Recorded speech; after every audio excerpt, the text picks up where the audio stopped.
Bienvenue au sanatorium Félix Zehetner. Nous y sommes allés avec Yann, accompagné de Léa, une étudiante en journalisme.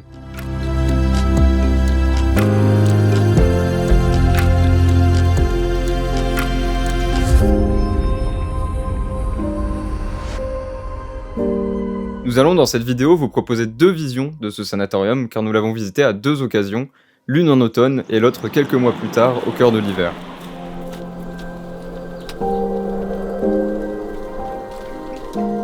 Avant toute chose, je préfère vous rappeler que la pratique de l'urbex est dangereuse et doit toujours s'effectuer à plusieurs.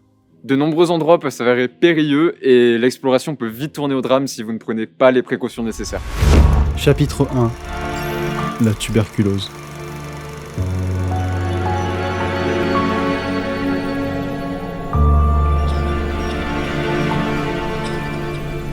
Nous sommes au début du XXe siècle et l'épidémie de tuberculose, surnommée la peste blanche, continue de se propager dans le monde.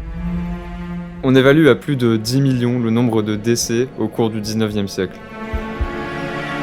La tuberculose est l'une des maladies les plus mortelles dans le monde. Chaque année, elle entraîne environ 1 800 000 décès.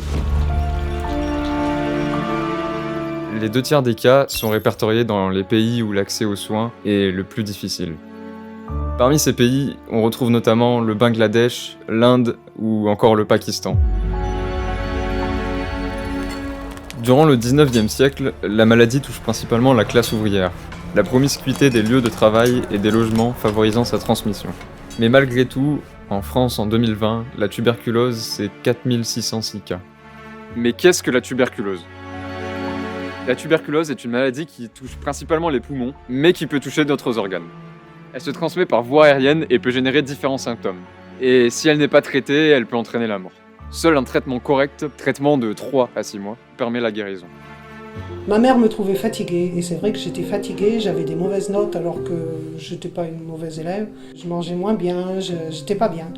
Alors du coup, elle m'a emmenée chez un médecin qui m'a fait un bilan sanguin et ça faisait un peu comme la grippe, je toussais, donc radio pulmonaire, etc. Et c'est comme ça qu'on a découvert la tuberculose.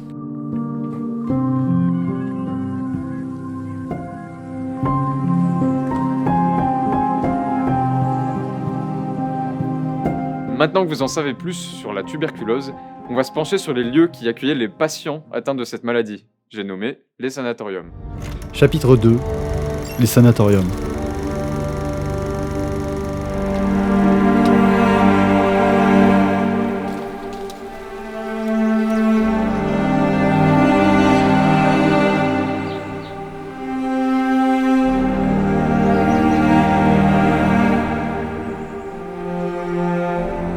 Sanatorium est un terme dérivé du latin sanare, guérir, ou sanatorius, signifiant propre à guérir. Comme le cite Louis Landouzy en 1900, le sanatorium est un instrument de cure, un organe antituberculeux rationnel. Une maison scientifiquement agencée, une machine d'hygiène thérapeutique, faite pour ouvrager si on peut dire, avec un maximum de rendement, certaines catégories de tuberculeux curables. Au début du XXe siècle, de nombreux sanatoriums sont construits dans les lieux isolés de la pollution, souvent en montagne, sur des plateaux ensoleillés, pour profiter du grand air. En effet, on pensait à l'époque que l'exposition au soleil permettait la guérison des tuberculeux.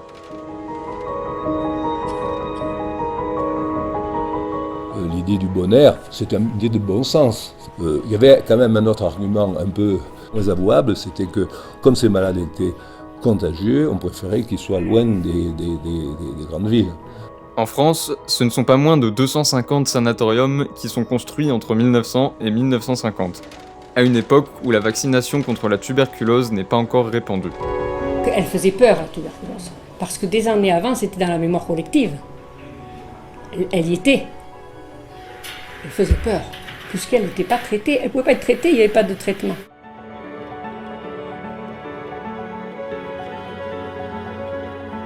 Et à ce moment-là, dans ces sanatoriums, il n'y avait pas d'antibiotiques. Leur principale utilité était d'isoler les patients. L'environnement naturel, mer, montagne, rivière, et l'éloignement de la pollution des villes favorisait un retour à la santé.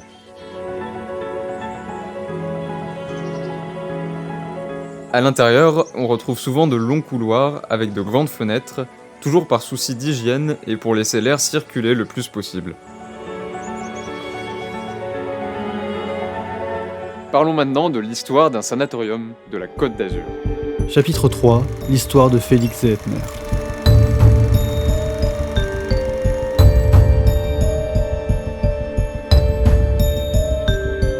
Le sanatorium voit le jour sur les vestiges du premier château féodal des comtes de Thorinque, construit entre le XIIe et le XIIIe siècle.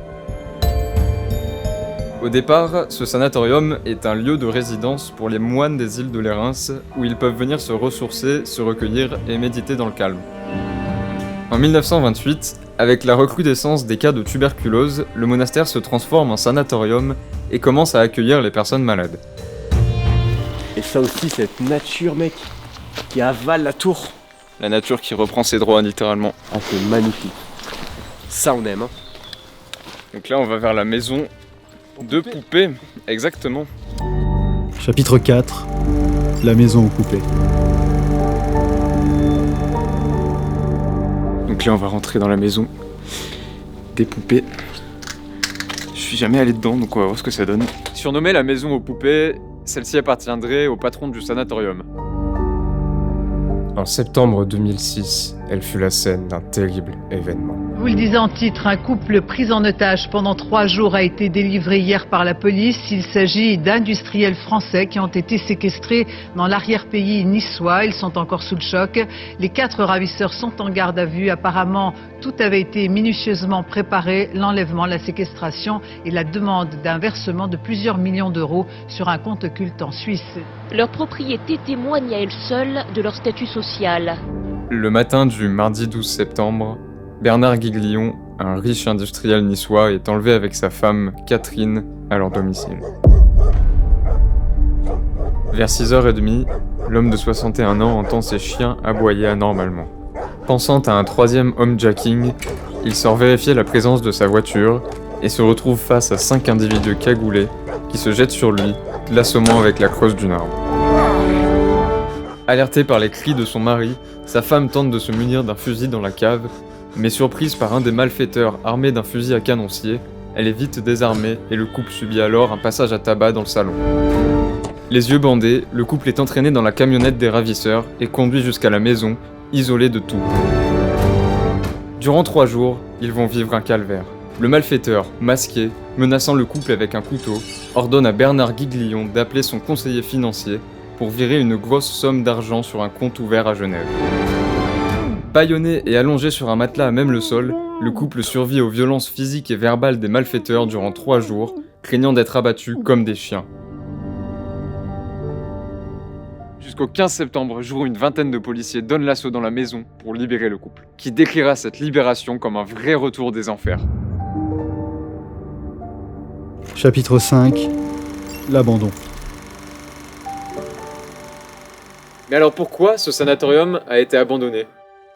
Nous sommes en 1921 et le vaccin BCG, le bacille de Calmette et Guérin, est utilisé pour la première fois après de nombreux tests et essais cliniques au début du XXe siècle. La population se fait alors rapidement vacciner et la quasi-totalité de l'Europe se voit administrer le vaccin. Le taux de mortalité et les cas graves dus à la tuberculose diminuent et les sanatoriums perdent de leur utilité au fil des années. La plupart finissent par fermer leurs portes, et c'est le cas de Félix Zehetner.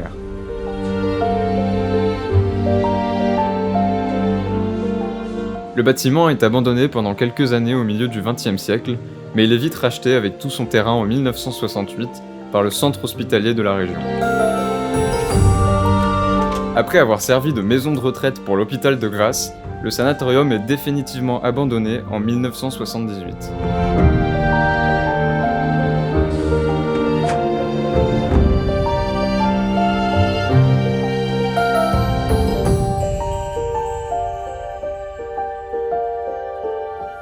Chapitre 6, Félix Zehetner et l'exploration urbaine. Abandonné depuis plus de 40 ans, le sanatorium est aujourd'hui un lieu de prédilection pour les explorateurs comme nous. Cependant, le temps et les multiples explorations l'ont énormément dégradé, et un incendie a même affecté la structure du bâtiment. Pour les plus curieux d'entre vous, je ne vais pas vous donner l'adresse, mais on peut la retrouver très facilement. Le lieu est très dangereux par endroits et plusieurs étages se sont déjà effondrés. Je vous recommande donc encore une fois de ne pas vous y aventurer si vous n'êtes pas familier avec la pratique de l'urbex.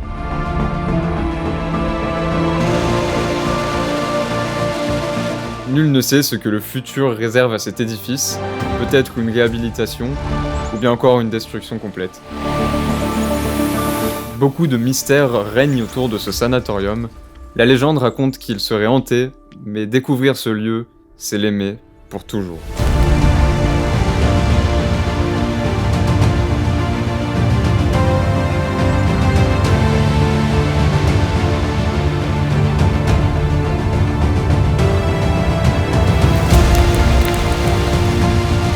C'est beaucoup d'histoires ici.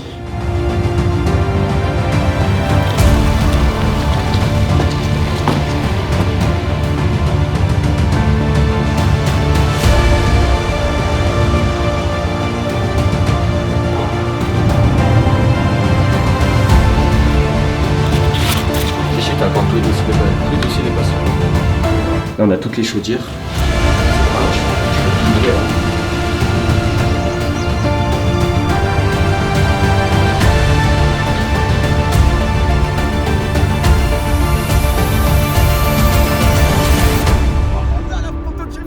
Merci d'être resté jusqu'à la fin. N'hésitez pas à vous abonner, à liker et à commenter. Je vous invite également à aller voir la vidéo qu'a réalisée Yann sur ce sanatorium il y a 2 ans, ainsi que celle qu'il a réalisée récemment quand nous y sommes retournés en plein hiver. Une magnifique exploration sous un incroyable manteau blanc que je vous conseille vivement d'aller regarder aussi. Abandonné depuis très longtemps. Comme vous avez pu le voir, il y a de la neige absolument de partout. On va s'infiltrer donc du coup à l'intérieur. Et je vous dis à bientôt pour de nouvelles vidéos.